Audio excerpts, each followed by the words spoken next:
ევროკავშირმა რუსეთის წინააღმდეგ სანქციების ახალი პაკეტის წარდგენა მას შემდეგ გადადო, რაც ამერიკის პრეზიდენტმა დონალდ ტრამპმა ევროპისგან ზომების გამკაცრება მოითხოვა. წესით ევროკომისიას სანქციების მე-19 პაკეტი 17 სექტემბერს უნდა წარედგინა. პაკეტი რუსული ბანკებისა და ენერგოკომპანიების, ასევე რუსული გადახდის სისტემების, კრიპტოვალუტის ბირჟების სანქცირებასა და რუსული ნავთობით ვაჭრობისთვის დამატებითი შეზღუდვების დაწესებას ითვალისწინებდა. სანქციების მე-19 პაკეტი ასევე მოიცავს იმ ეკონომიკური ხვრელების ამოვსებას, რომლებსაც რუსეთი დამატებითი შემოსავლის მისაღებად დღემდე აქტიურად იყენებს.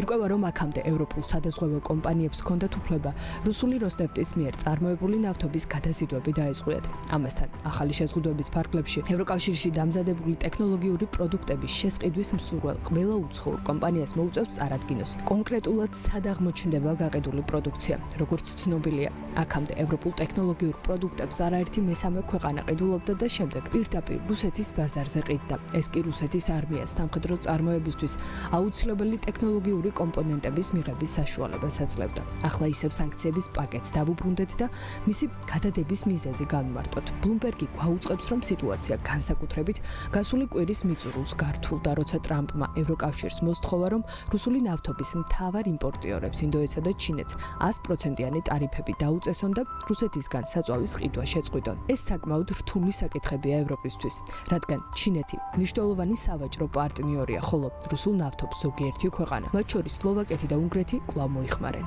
სამაგიეროდ ტრამპის ადმინისტრაციაში მტკიცედ სწამთ, რომ მხოლოდ ასეთ მკაცრ ზომებს შეუძლია ვლადიმირ პუტინის მოლაპარაკებების მაგიდასთან მიყვანა.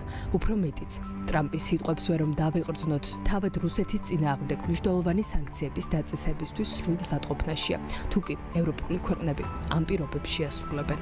ევროკავშირთან ერთად ამერიკა იგივე ზომების გატარებას მოითხოვს დიდი შვიდეულისგანაც, რომელიც საერთაშორისო მედიაში გავრცელებული ინფორმაციით რუსეთის წინააღმდეგ სანქციებზე მუშაობს და ამ კვირებში გამოაცხადებს. ცნობილი ხდება ისიც, რომ ევროკავშირის უახლესი სანქციები თანხვედრაში იქნება დიდი შვიდეულის სანქციებთან. თავად 27 წევრი ქვეყნის გაერთიანება კი იმ ჩინური და ინდური კომპანიების წინააღმდეგ განიხილავს სანქციებს, რომლებიც რუსული ნავთობით ვაჭრობაში არიან ჩართულები.